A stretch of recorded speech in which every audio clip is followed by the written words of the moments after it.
This isn't a one-off, this happened out of the blue. This is an issue. It's a growing issue.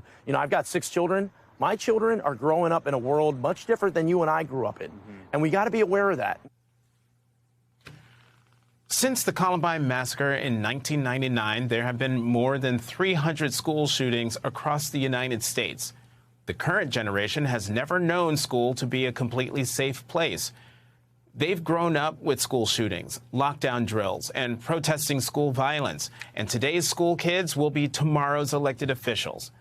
Joining us now is Maxwell Alejandro Frost, Democratic candidate for Congress representing Florida's 10th District. He is a former organizing director for the group March for Our Lives. Maxwell, I sort of hesitate to say great to see you again, but we have met on my Sunday show, so it is good to see you. But Maxwell, after the murder of 19 children and 2 teachers in Uvalde, what legislation would you push for in Congress to try to prevent these mass murders in school from happening? There's a lot of different legislation we need to pass, but we need to get something done that can make a huge difference that the majority of Americans, gun owners included, are for, and that is universal background checks. We need, we saw today folks advocating and protesting in Texas, and that's the type of advocacy we need. I got involved in this fight at 15 years old after Sandy Hook. It's been 10 years. People are fed up and they want to see action, and this time will be different because it has to be. Every day we lose 100 lives. So I would say universal background checks. Mm-hmm. The Associated Press interviewed an Ohio teacher who spoke with her 6th graders the day after the Uvalde mass murder. She told AP, quote, "Some students said they were sad. Some were dismayed. The 19 slain children were so young. After a few minutes, though, the conversation fizzled. Students were ready to move on with their day." Maxwell, what would you say to students who've grown up with the reality of school shootings, who are seemingly numb to these tragedies? What I would say is we cannot allow ourselves to become numb.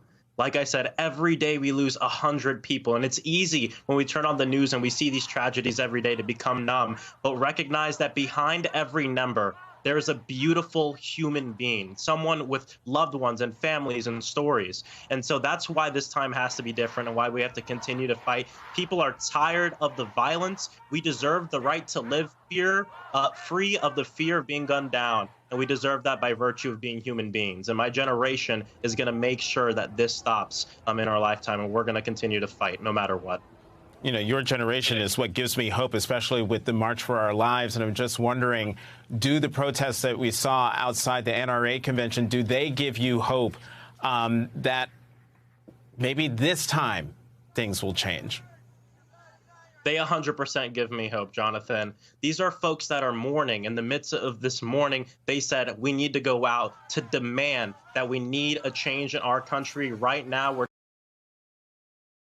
in a world where we can live free of gun violence, and people are here to do that work right now. It gives me an incredible amount of hope. We're going to see marches all across the country, and we're going to continue to ensure that we keep this fight alive and don't become numb to it.